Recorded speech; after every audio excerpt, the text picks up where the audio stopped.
Blog Talk Radio. Hello, everyone. Good morning. This is Lori Smith of Blog Talk Radio. It is 6 o'clock here in the morning, Monday morning, August the 15th, and this is One Child Abuse Survivor to Another. We're on for 30 minutes.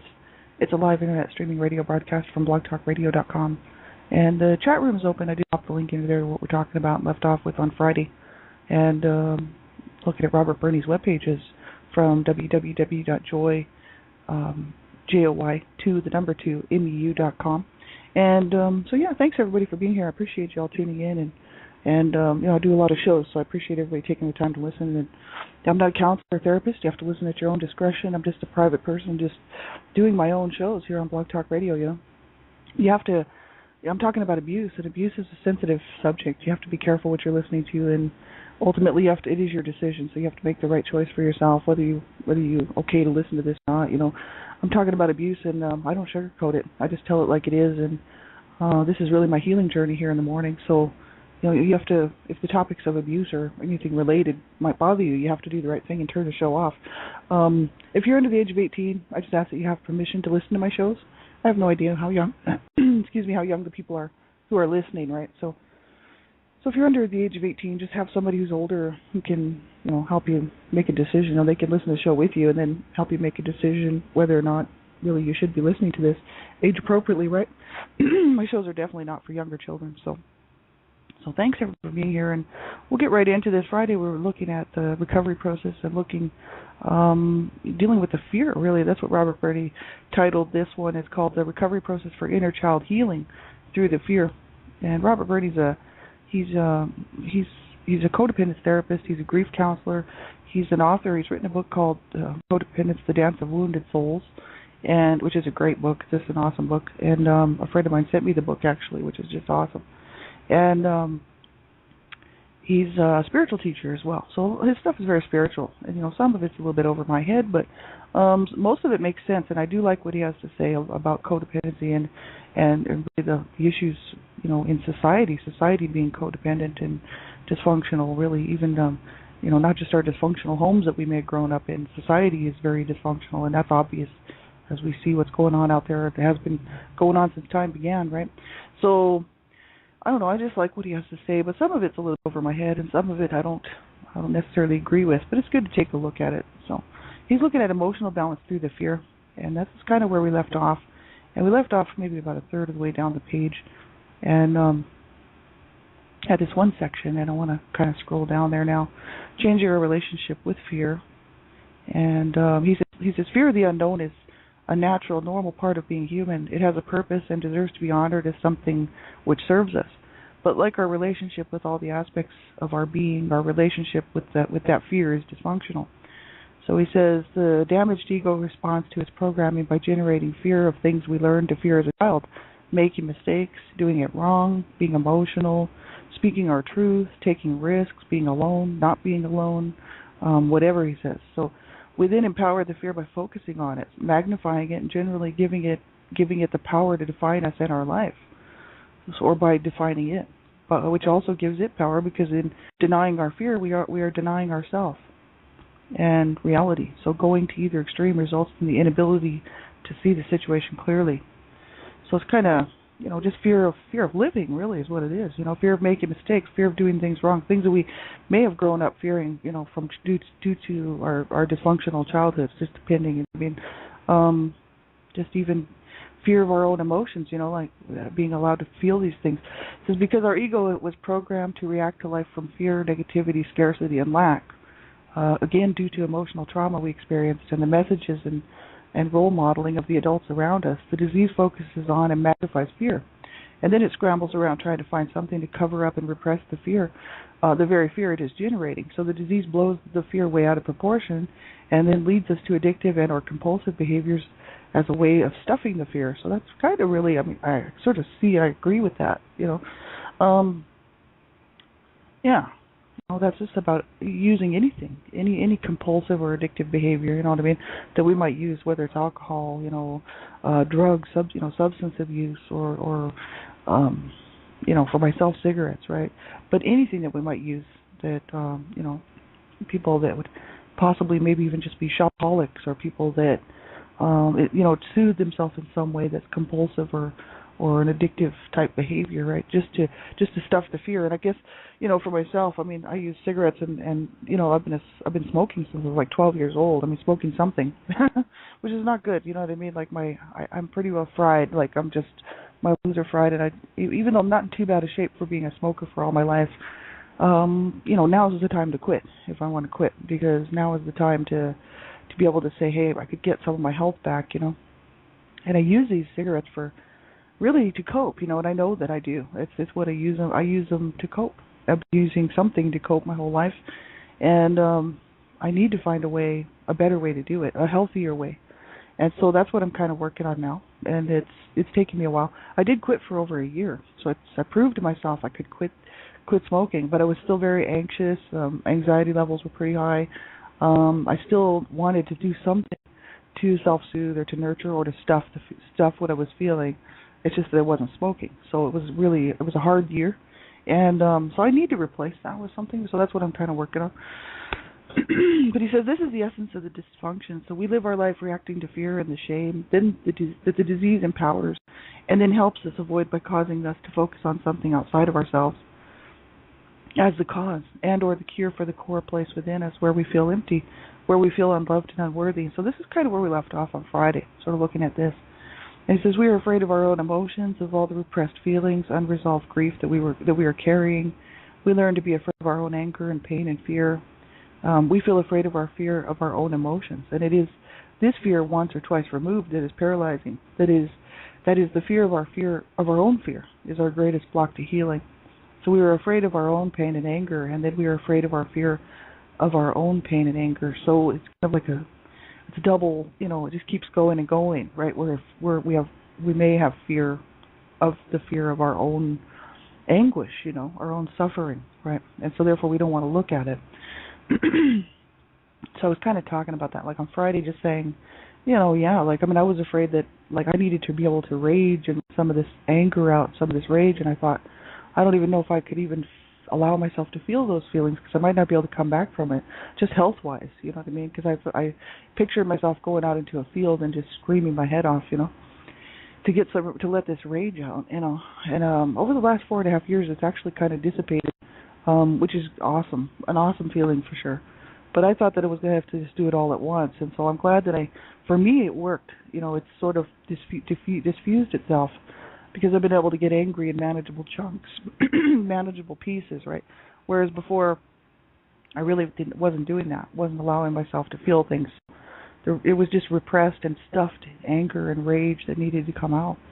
And so over the last 4.5 years, really it's been 4.5 now, just doing this work, it's allowed me to do things in a half an hour to an hour chunk a day, and that's a lot of time, 4.5 years to spend on something, but it's been worth it, and at the end of the road, people, if somebody would say, okay, what's your anger levels now? Well, right, like from 10 being the highest, which would be rage, to 0 being zero anger, period, which I don't even know if that's possible. I think some anger is necessary, as long as it's not destructive. If it's constructive, it's fine. If it's destructive, it's no good. Then that's the dysfunction of anger. That's the distortion of anger, right? But I would have to say my anger's now at a normal level where I think it's appropriate. I'm angry about things that I should be angry about, but it's not destroying me, and it's not destroying anybody else. And so I think that that's really important. And I finally got there, and I would say, probably within the last 6 months to a year.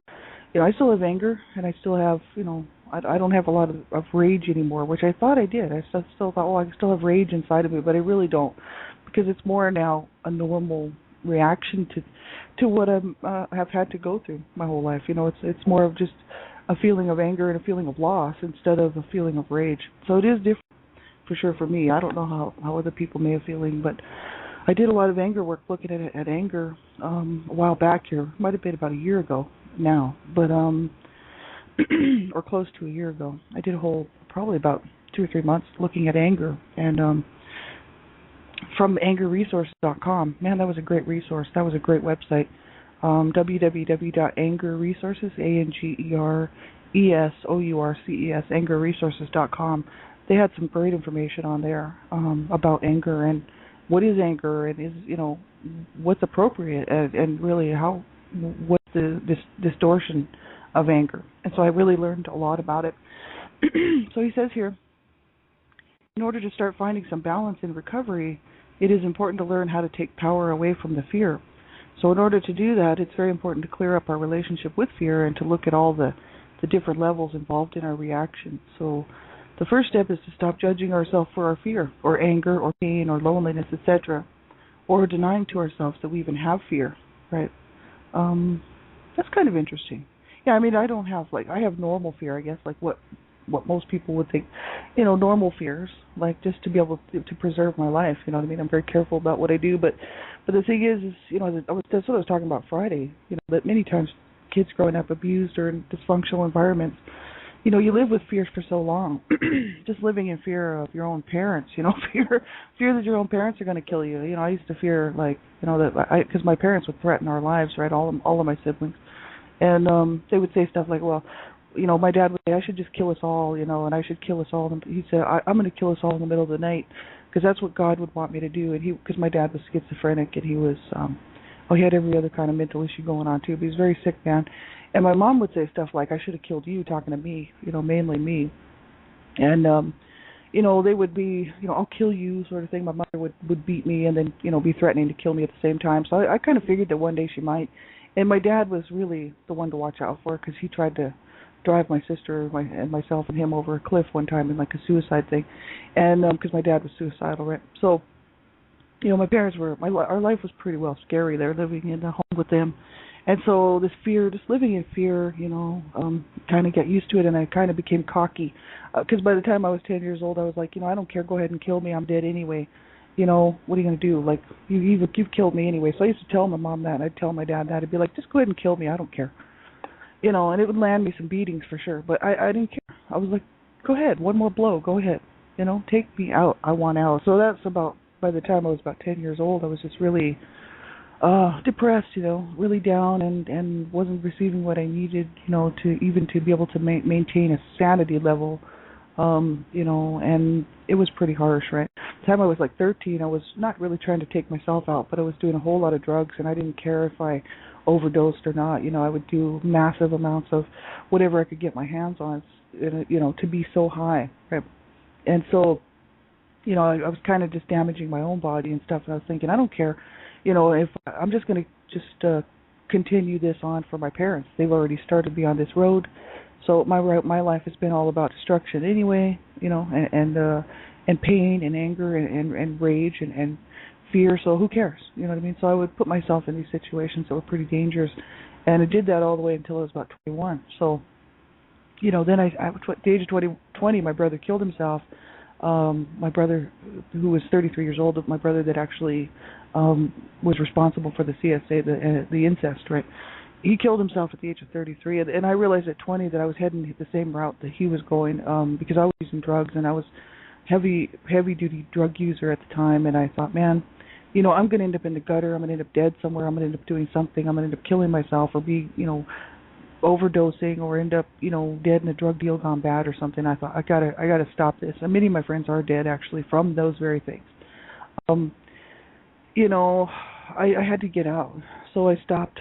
I actually just stopped hanging around with the crowd that I was hanging around with, which was a real shame because I loved them very much, but they wouldn't crawl out of the pit with me, and I said, I got to go. I got to save my life, and I got to try to I want to try to save my life, And they wouldn't come along with me, and so I had to basically split off from them, which is unfortunate. And they all, many of them are dead, and from drug overdoses or from drug deals gone bad. One of my friends was shot down in his driveway, and another one of my friends was killed by her boyfriend in a domestic violence assault. And another one of my friends is so heavy duty, I think there's no way she'd be living now if she continued the drug use that she was doing. Very, very sad, you know what I mean? And these people all grew up in dysfunctional, abusive homes like mine. Like, we were all hanging around together, and we were just each other's family, really. We were just using each other for that support that we did as children, but we were not able to make the right choices for ourselves and didn't want to. We were all had a hatred for life, and we all had a hate on for everything pretty well, so, except for each other. So we became each other's family, right? And so it's harsh to know that, I couldn't, these friends of mine wouldn't climb out of the pit there with me, and I said, I got to go, if I'm going to save my life, I got to do it now. And I'm glad I made the decision. I made the right decision for myself. So at the age of 21, I quit doing drugs. I quit doing alcohol. I really did cut myself off from everything like that. And the only thing I just kept doing was smoking cigarettes. But I was like, well, that's the better of all three. So I just didn't want to let go of the smoking. So now that's the only thing that I do is smoke cigarettes. But thankfully I was able to get away from all that stuff. But still, this whole idea of like not even just owning up to the fact or denying that we even have fear, that's how I used to be. But now as an adult, I'm like, a whole lot more careful about what I do and have just these normal fears. I don't think I have any abnormal fears, you know what I mean?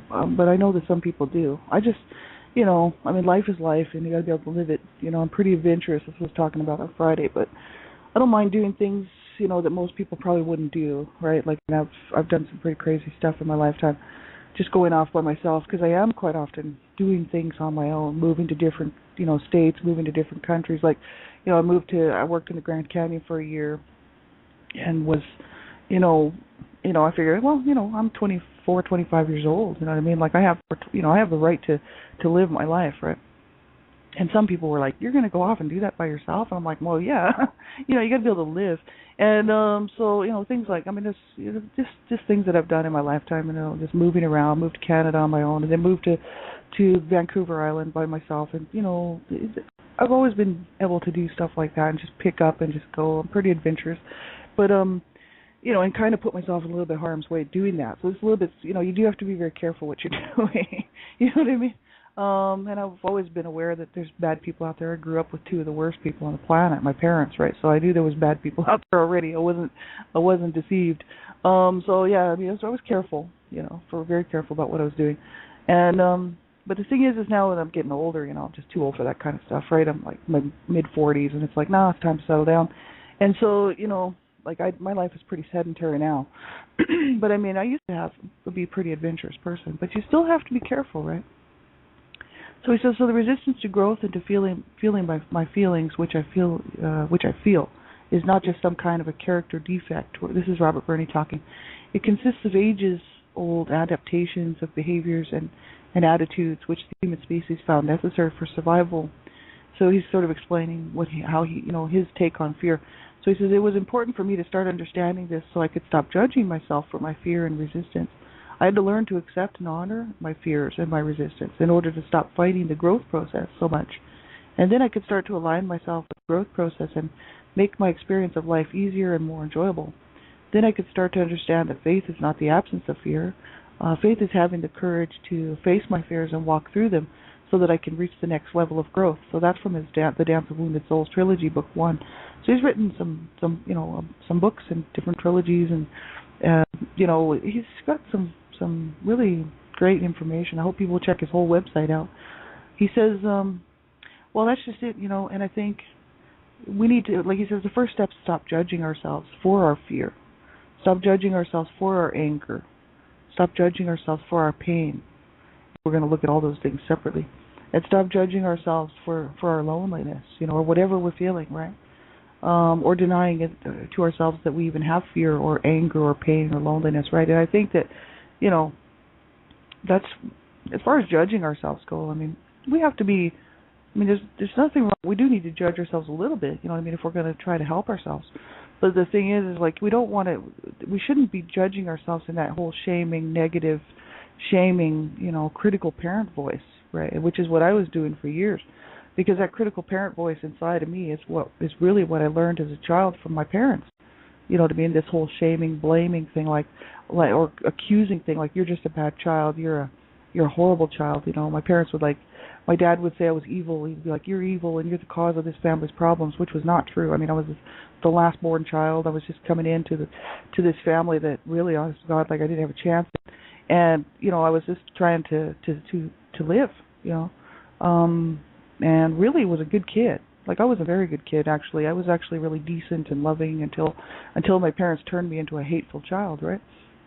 And so, really, by the time I was, I'd say maybe 7, 8 years old, that's 7 years old anyway. I could really remember how I started to feel the changes coming on me from the abuse that I was suffering from 0 to 7 years old. And I mean, I started out an innocent child, and all children do. And the world around me created this child that my parents were like, well, you're a bad child, you're an evil child, you don't listen, you're this, you're that, my mother would say these most horrific things to me and beat the crap out of me. She'd be like, I hate you, and you should have died with those stillborn babies that were right before you. You should have never lived, and you're just a whore, you're a rotten kid, you're a slut, things like this. I was like 7, 8 years old. I was like, okay. I didn't even know what those names were, but she was hurting me, so I knew it had to be pretty bad. And so I was thinking, and just horrible things, you know what I mean? So this stuff, these old tapes play around in my head all the time. So whenever, throughout the day, I could be having a kind of a day where it's a little bit harder, one day a little bit harder than the next, right? And I'll just be going through a day where it's kind of crappy. Maybe I made some mistakes or didn't do something I should do, like pay a bill or something, or maybe I should, or didn't go to the store when I said I was going to go, which is a big issue because, I always try to, I'm trying to learn how to do what I say I'm going to do. You know what I mean? So if I say I'm going to, then I come down to myself. I'm like, well, I'm just stupid. I'm just this bad person. But these tapes will replay in my head. You're just a slut. You're a whore. And that's from my mother, see. And so that's these old tapes, and they call it kind of the critical inner parent voice of, oh, okay, you don't, I could be telling myself any number of things. I don't count, I'm not worth it. Like I'm stupid. I'm lazy. I'm whatever it's saying to me. You know what I mean? This critical inner parent voice. That's the shaming, judging stuff that's really, really damaging. And I've actually over the last 4.5 years learned how to kind of tune that out, and which is great because I didn't used to be able to do that. But now, over the last while, I've really been working on every time one of those critical parent voices comes into my head, which is really just reacting to my day, whatever's happening. I just negate it with something positive. So as soon as something like that pops into my head, because I hear it quite a bit, especially you're a slut. My mother used to say that to me all the time, and she used to spit in my face and beat me up and slap me around. She'd be like, "You're a slut," but she'd be screaming in my face, "You're a whore and you're a slut," and beating the shit out of me. And so it just really stuck with me, right? And she wouldn't say that once or twice. This was something I grew up with from about the time I was about 7 till I was about 17. So after about 10 years of listening to that and being pummeled and pounded and beaten, and have it beaten into you that you're a whore and you're a slut and you're everything else, you start to believe it. You know what I mean? And of course I wasn't a whore and a slut. I knew that. I hadn't even slept with anybody except for my brother who had raped me at the age of 8 years old. So, I was like, okay, I am not a whore. I'm not a slut, but my mom would do that to hurt me and then spit in my face, throw me out of the house and stuff like this. It was horrible. And, this is the kind of stuff that I'll even tell myself. This stuff will pop into my head. You're just a whore. You're a slut, And that's just those old wounds come back to haunt me, and the emotional scarring, the psychological scarring, the damage was done, And so what I do then is I say I am not, and I am worth it, and I am a good person, and I didn't deserve to be treated that way. And I started saying stuff that I can do, that's positive, like I can do this, I can make it, I can do this. And so, that just reinforces my belief system that, I can do this, and that I'm none of those things that my parents told me I was, none of those things. And so none of us are, right? I mean, we were born innocent little precious children, and then society and or our dysfunctional environments changed that for us. You know what I mean? So I try to go back and I try to get a hold of some of that innocence from way back, and I try to remember I started out an innocent, pure child, and none of this stuff that was put on me was my fault, not any of it, and not your fault either. And so, like if you're listening and you have this stuff going on, remember very carefully that this stuff is from a long time ago, and it's old tapes. It's just old stuff that keeps rolling around, and we have to learn how to change that. So we have to be the ones to go in and say, no, you know what? I did not deserve that. And I mean, I used to have to look at myself in the mirror and say, I love myself, I love myself, I love myself. Self-affirmations. I used to do a lot of self-affirmations actually the first year that I started my healing journey. And it really did help. It made a big difference because I started to hear some positive stuff from internal positive stuff instead of all this negative stuff. And because nobody else was saying that. Like nobody else was saying, you know what, you are worth it. You are a good person. You are a lovely person. You didn't deserve what happened to you as a child. I mean, I have to tell myself that stuff, right? Because I don't have anybody telling me that. So it's like I have to be the one to do that for myself, you know. And also I started to self-nurture and self-soothe. Like I started to actually hug myself because I didn't have anybody to hug me. So I was like, okay, there's no, and I never did. It's not like it's anything new.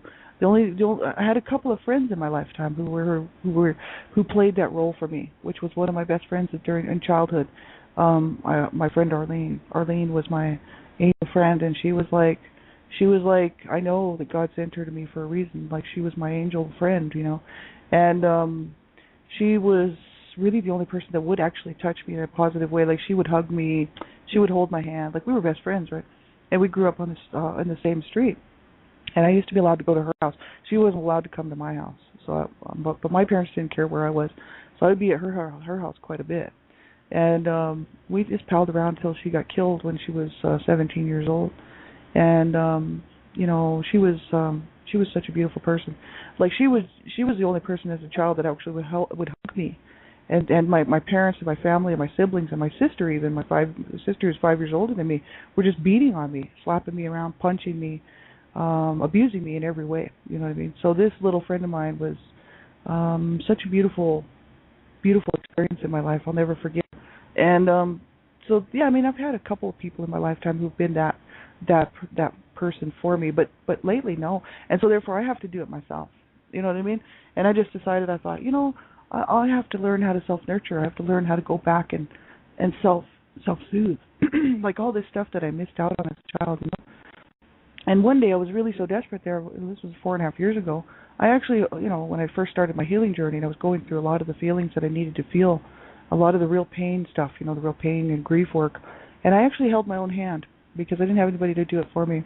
And I was just too afraid to reach out at that point. And so, you know, I just held my own hand, and I do love myself. I did not deserve to be treated that way. I am a good person, you know, and I should have been treated with decency and respect and love and care, and it's not my fault that I ended up this way. You know what I mean? And so we can heal, and I would be talking to myself and really going through all this stuff, and that was about the first year of my healing journey. So I'm 4.5 years into it, so I'm quite a ways through all that. But it was hard, and I tell you, if you're, you know, like if you're a survivor and you're having a hard time, you make sure you reach out, you know, and don't allow yourself to destroy yourself or be destroyed by the abuse that you suffered as a child. I mean, my God, we certainly deserve so much better. We deserve to be treated like innocent, like we should have been, which is just innocent, beautiful, pure children who just needed love and nurturing care and training and teaching, not abuse, you know.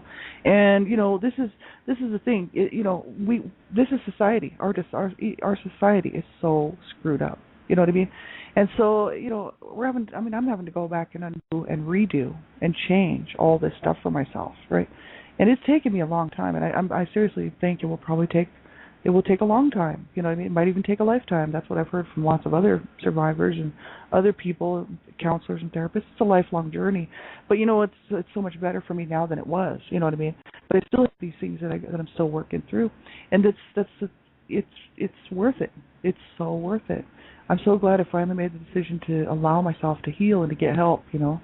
And that was really the biggest step for me, was just to allow myself to do it, you know, because I was just so used to living a certain way and feeling a certain way and doing things a certain way that I didn't even, you know, it never occurred to me that I could be anything different, that I could heal, that I could feel good about myself, that I could have a good life, you know. And so I know, like, I mean, if my friends that I left back in the pit there, that didn't climb out of the pit with me, I mean, I certainly hope that some of them that may have made it through would be experiencing the same things. You know what I mean? That we deserved so much better, and you know, the who I am today really is a culmination of what happened to me as a child. But I can change those belief systems that are destructive. I can change those negative belief systems about myself and about life. You know. And that's the stuff that we can change, you know. And so that's what, you know, it's been a 4.5 year journey, but that's where I'm working on now, is changing these destructive negative belief systems and changing, you know, the way I feel about myself and the way I feel about life, right? So, you know, I hope that you'll reach out. If you have to, you call a crisis line, but whatever you do, you stick around and never, ever give up, right? Have a great day, everybody. I'll be back on tonight on Dreamcatchers Talk Radio here on Blog Talk Radio. I have Jim Richardson Jr. coming on. It's going to be a great show. I hope you will join us. He's a songwriter, and he's written some beautiful songs and donated them to Dreamcatchers for abused children, so I hope you will check that out. And then I'll be on my show after that, and then tomorrow morning, same time, same place, one child abuse survivor to another. Thanks for being here. I appreciate it. You have a great day, and make sure that you do reach out, get some help. If you need any information that I have, any type of stuff that I might have that you might need on your healing journey, let me know, right? Because I do have all my resources and stuff for what I use. So have a great day, everybody. Take care. Bye bye.